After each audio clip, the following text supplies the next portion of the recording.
Okay, so it's 1:30. We have about 20 people in this session, so I think we can go ahead and get started. I'm Kelly, an HR advisor with Anchor HR, and I'll be online monitoring the chat in case folks have questions. But feel free to keep those insights coming, keep the questions coming, and I'm going to kick it over to our presenters, Rob and Simon, who will take it from here. Wonderful, wonderful. Thanks, Kelly. Great to co-present with you, Rob. Great to be here. Great. Well, why don't we do introductions, Rob? Why don't you tell us a bit about yourself? Sure, I'd love to. So my name's Rob Friday. I've been running a consulting practice with Predictive Success for a little over 10 years now.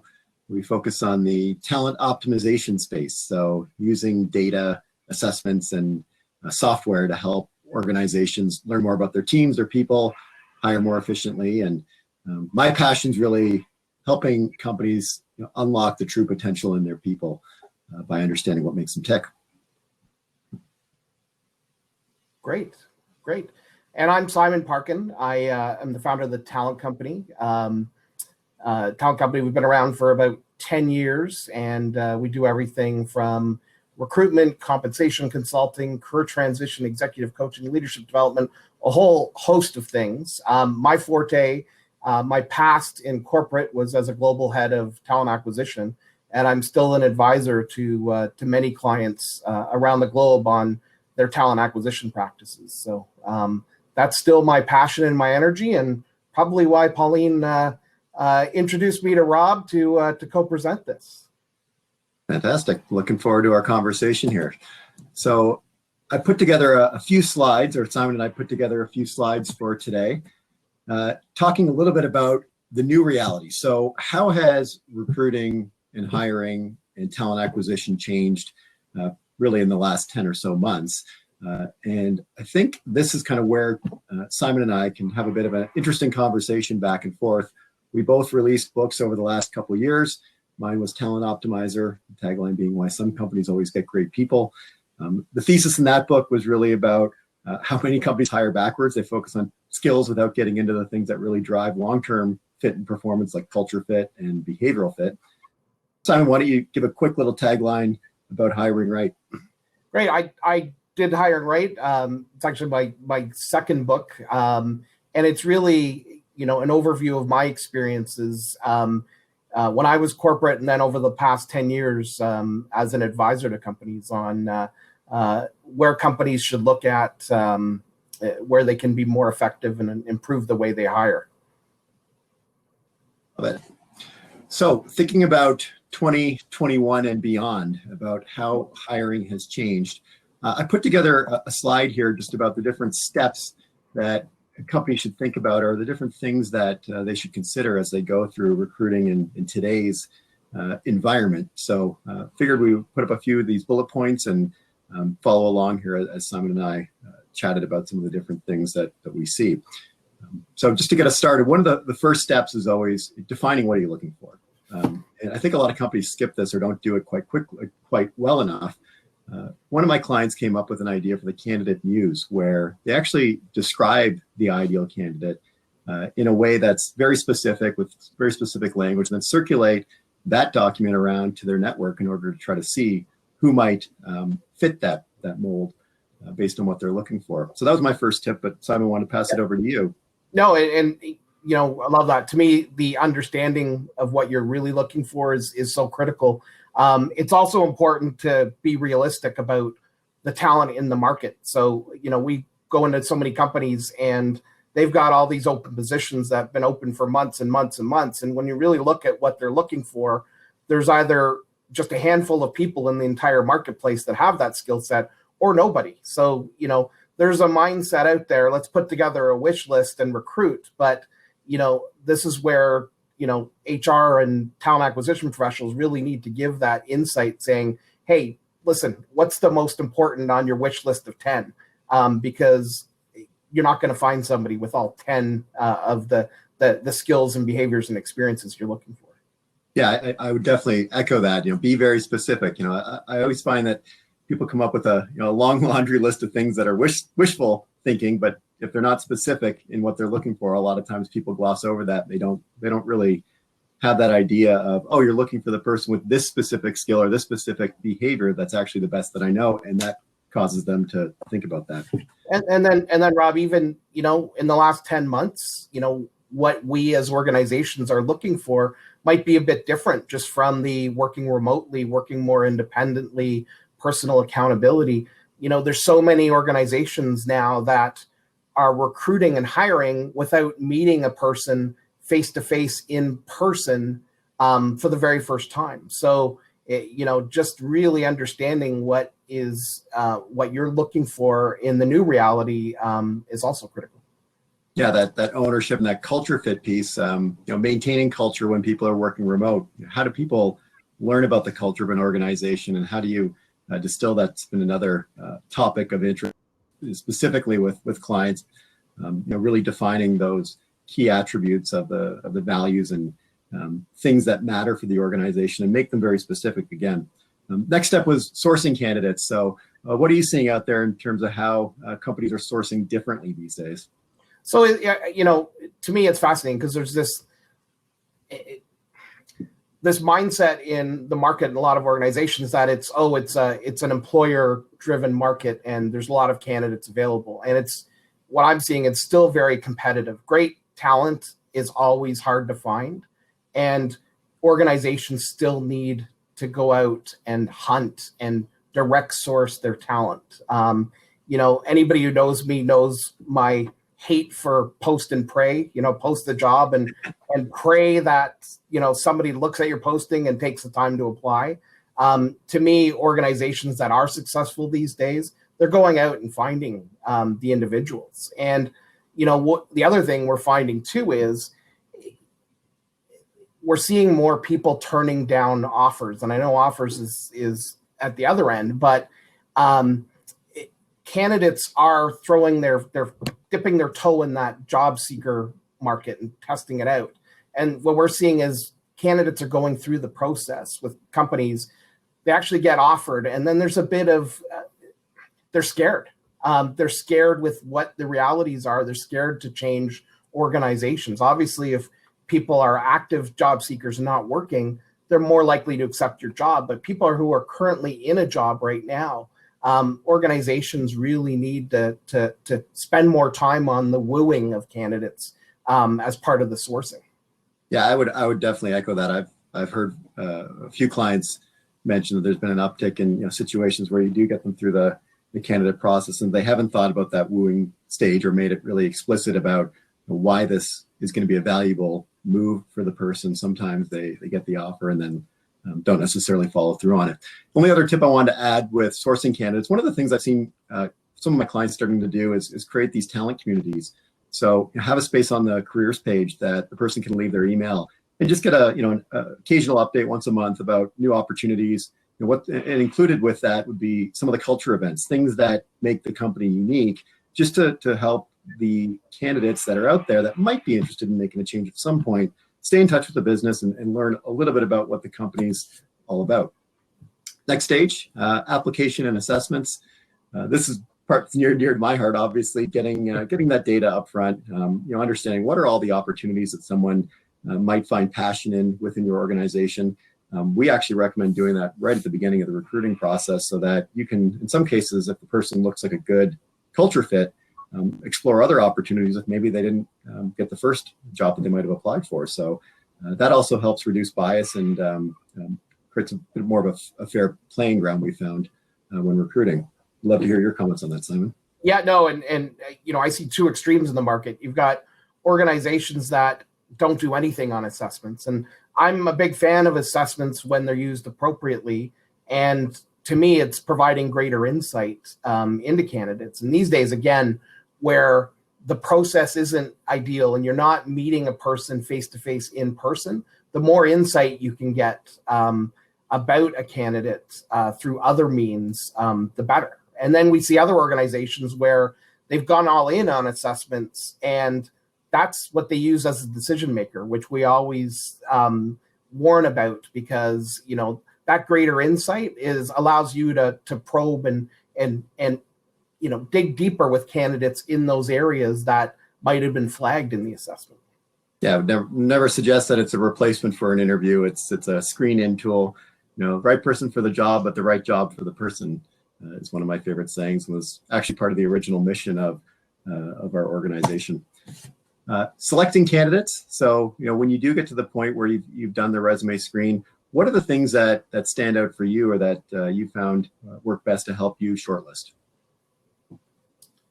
Again, to me, it ties back to what you're looking for, and going back to that first point and defining the requirements and what's most important. I'm also a big believer in the more candidates you speak to, the better in the process. Don't necessarily let a resume dictate a decline. If maybe they have some things you're interested in, talk to them, because no resumes are perfect, and oftentimes some of the great talent out there have really poor resumes, and it doesn't cover everything they can do and have done. So the more individuals you can kind of get through and talk to, the better chance you're going to create a great short list of candidates to make your hiring decision. Yeah, definitely. I love looking for things like mentions of the homework the candidate's done. So if I'm reading through a cover letter and I see that they've done a bit of homework on what are our core values, or what are the unique things that stick out to them about our organization, as opposed to the spray and pray approach where you just kind of get the very generic application. So when someone puts a bit more effort into it, it allows you to have a more robust upfront conversation. Yeah, no, it's fascinating because we have a large career transition business at the talent company, and we have resume coaches and resume writers, and it's really interesting to see the amount of work that a great resume takes. And again, candidates that don't have time or the resources, it's not going to be as polished and might turn you off at first glance, but definitely take the time. Just thinking about the pre-screen. So this is something where I think this should definitely be taken seriously when you do, whether it's a phone screen, or especially now in today's environment where you're not necessarily meeting the people face to face, and spending a bit more time up front to understand what are they looking for in that next career move. Taking a bit of time to have that discussion about what are their passions, seeing how that fits with you, especially when you're hiring people that are not going to be working in a fixed location, and you need to understand how much effort, energy, discretionary effort they're going to put in. I love having those conversations early on in the recruiting stage, because it really enables you to understand who's in it for the right reasons. So I think that's critical, especially in this reality or current landscape. But what are your comments on that? Yeah, no, and it's two-way. There's still so many organizations that they grill people in the pre-screen and the interviews, and it's really a one-sided interview where the organization or the recruiter or the hiring manager is the one driving and asking the questions and trying to drill down, but they're not taking the time to build that connection with the candidate and really engage them and get them excited about the opportunity, get them excited about your organization. And to me, that's a difference. We talk about wooing and selling candidates and engaging them throughout the process is just so critical. And, again, the more insight you can gain from a candidate, even in a pre-screen, the better you can actually personalize. And, when it comes time to make an offer, you can actually present an offer that's more personalized and customized based on your conversations and knowing what's most important for that candidate. I love it. Actually, I just was thinking as you were talking there, one of my clients, we actually did sales training for their recruiting team last year in the transportation space. And it's really teaching or talking to recruiters about how do you get inside what's important to the driver in that case, but really the candidate, and being able to, as you said, personalize that experience and understand the why behind the intention of the role. Yeah, to me, it's what's your candidate value proposition, and why us? Why should you come work for the talent company? That's a great hashtag. What's your candidate value proposition? I love that. We should make sure we note that one for after the session. Structured virtual interviews. So this is something where historically wasn't necessarily all that common, but is the current reality. So what are your comments on this? And I'd love to add to them as well. Yeah. So I grew up, my first big corporate gig was at Accenture. So I grew up in the era of behavioral interviewing. And if you had a 3 or 4 day course, as anybody in the organization who wanted to interview a candidate had to actually go through and then actually pass to be allowed to interview candidates. So, I love behavioral interviewing. What I see in the market is I see organizations trying to do behavioral interviews. They ask a great question, tell me about a time you did blah, blah, blah. And then they move on to the next question. They don't actually spend the time and probe and understand the candidate's the behaviors. What did you do? How did that make you feel? Those. So, that's something, again, there's a bit of a lost art to doing great interviews. I would totally echo that. And that's something where, having a structured process, what are the different stages of the interview you want to go through? What are the things you're listening for? Using some of that application and assessment data and the initial information you gathered on the phone screen to know where to probe. So it's not just asking generic questions and kind of scribbling down answers. I'm asking this question for a reason because I've identified this person maybe has a little gap here in this one area related to their assessment data. I'm using that as a compass to help me dive deeper into that specific area about what they've learned, how they've been potentially been able to overcome that gap or develop some ability to flex in a certain area. I did want to mention, one of the fun things for key takeaways. I've got a zinger interview question that I love to ask, but I know we talked a little bit about this beforehand. Did you have one you wanted to share with the group as well? Well, I've come across a few organizations that actually give out their questions to candidates a week in advance, which I love. At first, I was like, "What do you mean?" And they actually said, "No, we know we're strong interviewers, so we want our candidates to come to the interviews best prepared. We want them to come with their best examples, and then it's up to us to smell out the bullshit and weed out the liars, and that's where the probing comes in." Love it. Just on that topic, so one of my favorite interview questions, I actually got this from one of my clients, but you asked the question in a way that, so what's something that maybe you're even good at, but you developed a skill or ability to do early on in your career that you no longer like doing? When you ask that question, you get some really interesting answers because it puts the person in a space of like, what have I developed, but I've kind of grown out of? And it really helps open up that discussion of why have they evolved in a certain way and why don't they like doing that anymore? Is that important for the role? And that's just been one of the ones I love asking, and just it really gets you some really quality discussion points when you get into it. Yeah, no, and I always like to throw in, what's your greatest accomplishment? You get them actually talking and bragging and then probing in from there in terms of what did they actually do. Love it. Just on the grading the interviews. So again, having some sort of a methodology to what does good look like. This is something I think a lot of organizations overlook or just don't necessarily do a great job of. If I had to really simplify it down, just having a few different areas that you want to consider. Things like culture fit, skills fit, behavioral fit, and if you're using a cognitive assessment, that piece as well. But having some sort of grading methodology so that you're comparing apples to apples. And if you're doing a tandem interview, which I highly recommend for leadership roles, getting each of the interviewers to grade immediately after the interview independently and then comparing notes. Anything you would comment on there? Yeah, no, I mean, we're seeing, and we continue to see this trend where organizations are adding on more and more interviews done by, different leaders in the organization. So, now you've got so many people involved in the process, and, it's one thing to design the process up front to make sure who's going to be in doing the interviews, because come this time when you're actually grading the interviews and making the selection, if somebody's met with 8 different people, good luck getting a consensus on which person they liked and which person graded effectively in their interviews. And what happens when everybody's interviewed 3 people, but everybody has a different grade on everybody based on still there's subjectivity in kind of the interviewing and the grading of interviews.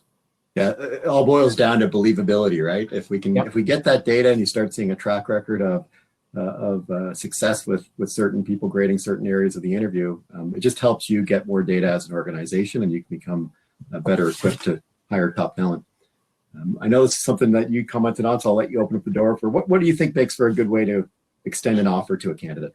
Again, to me, it's and we see this at a lot of organizations where they don't spend the time communicating the offer.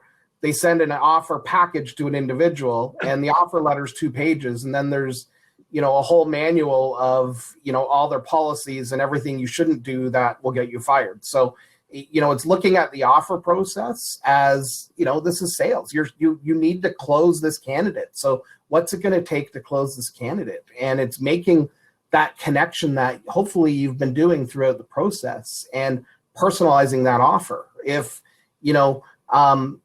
volunteering is important to the candidate, and you've discovered that maybe your organization has volunteer days or supports different community groups. Again, it's how you position the offer, and it's selling the candidate. And then it's not just to me, it's not just the offer. Even if somebody accepts, there's still a possibility they're going to either stay at their current company and not show up on the first day. So offering and engaging the candidates still continues right up to their first day and beyond as you onboard them. I would 100% agree. And even on that, I actually have one client that does what's called a stay interview 3 months into the role, or even could be 2.5 weeks into the role, just an interview about how things are going, keeping that person, apprised of where they're going and keeping them excited. You're not done closing until you've got that employee up to speed and they're committed to the cause of the organization. So it's scary again in the new reality where people are starting at organizations and working from home. That virtual onboarding is just so critical, and the touch points and the communication and the opportunity to continue to make sure that new hire is doing well and not struggling and, feeling connected to the new organization they joined is just so critical, because you're going to lose people very quickly if they just don't feel that connection. 100%. That's actually one of the things that I spend a lot of time working with clients on, especially when you have the assessment data. If a manager thinks about things one way, but their employees wired differently, they really need to take that into account during that onboarding phase. How do I create that candidate experience that gives them what they need so that they can ramp up quickly and feel like they made that right decision, especially early on in the onboarding process. So yeah, and again, it's personalized and customized because we're all a bit different in how we approach things. So you basically want an onboarding program that is obviously company centric, but also individually focused, to make sure they're giving Rob what he needs versus giving Simon what he really needs.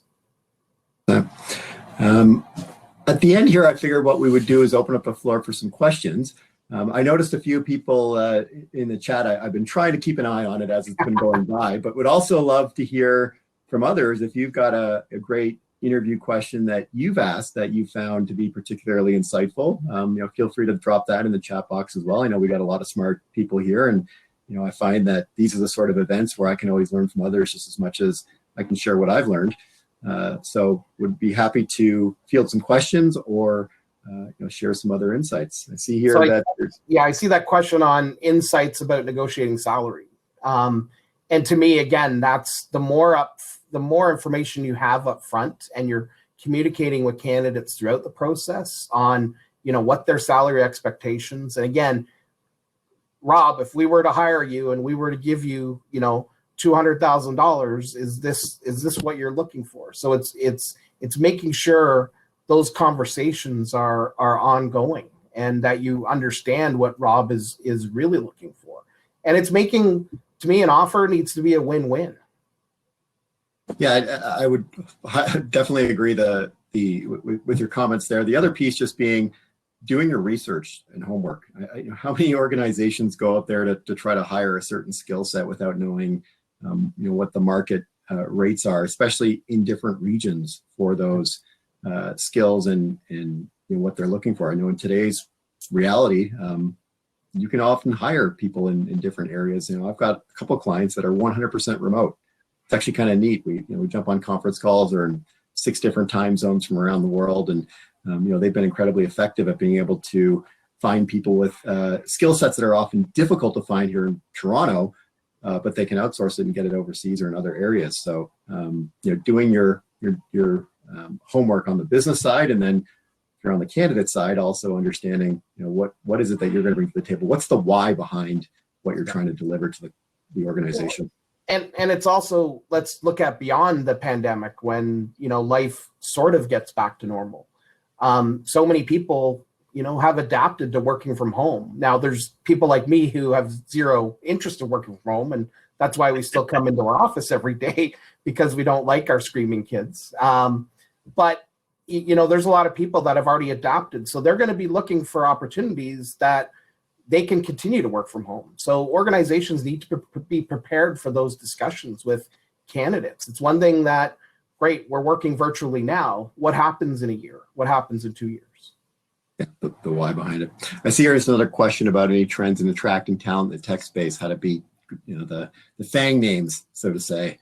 The thing that I've seen for my clients in technology when they're trying to hire, that talent that's in super high demand, it's about the culture of the business. If you can make it clear what your culture is and what those unique things that stand out about it are, that can be your strategic differentiator. And by culture, I mean clearly defining what it is that makes you unique, not just the generic, call it BS values like teamwork and integrity, but you got to have these unique ones that stand out for the client. Like, wow, I hadn't really seen that before. I've got one client, I mentioned it in my book, I did an interview with him. One of his values is give a shit. They just say it like that. He's small business and technology, talks about it, very directly, and they have a bit of a unique culture. It's a little bit edgy, but that sort of stuff people like. And if you make that clear, you're able to differentiate yourself and in some cases attract those people. You need to keep investing in them, though. I'll say that as well. Yeah, it's a long-term mindset, because quite honestly, the Googles, Apples, Amazons, and Facebook, their average tenure is under 2 years. So, they're not it's a hot market, but they're losing candidates just as quickly as they're hiring. Yeah, there's a book written by, I think the book name was Powerful. It was the CHRO from Netflix, and she talks about how Netflix is more like a sports team. We want to be a good place to be from.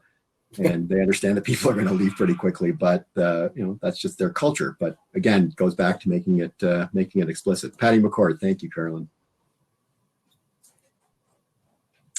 I know we're just about at the end of the hour. Did you have any parting words? No, again, I'm not a lawyer, so I don't bill for advice. So please take the time, look me up on LinkedIn. Connect with me, and I'm always happy to provide insights and add value to where I can. Yeah, I'm the same way. Love sharing what I've learned over the years. I did put a link in the booth. Anyone stops by, do a free PI. Always happy to give some freebies out and help people become either more self-aware as individuals. We've got some neat new team software that I've been demoing for a lot of organizations. So just helping understand how to align teams around strategy. Love doing it. I'm lucky that I feel like I get paid to do something that I actually enjoy doing, so it doesn't feel like work. And love connecting with like-minded folks. So see, we got up to 45 people here, so it's great to have so many join, and would love to connect with everyone on LinkedIn and stay in touch. Great. Wonderful. Thank you so much, Rob. It's been great co-presenting with you. Fantastic. Happy to stick around if people have questions, but otherwise, we'll see everyone shortly. Fantastic. We can see the applause rolling in. Great to see the play between and the different insights you bring to this topic. So yeah, we can stick around for a few minutes for anybody with burning questions. Otherwise, everybody, we welcome you to head back to the stage where there's going to be another prize giveaway. Thanks, Kelly. Thank you, guys. Great that you're giving away a free predictive index. That's set up to get, people can automatically get the report too. So get it right away for those people who are impatient. Right? I think everybody left for the prize. Yeah, I think so. Someone says low C's. There we go. She's obviously been trained in PI. Ah, yes, yes, yes. Right? Low C, Little very fast paced. impatient Love it. There we go. Fast paced. Awesome, Nina. Okay. Well, looks like everybody's good to go. So I'm going to go ahead and leave the session. Feel free to follow up with us. I'm sure Pauline will be following up as well. But thank you guys so much. Great. Thanks, Rob. Thanks, care. Kelly. Take care, everyone. Thanks. Bye. Bye.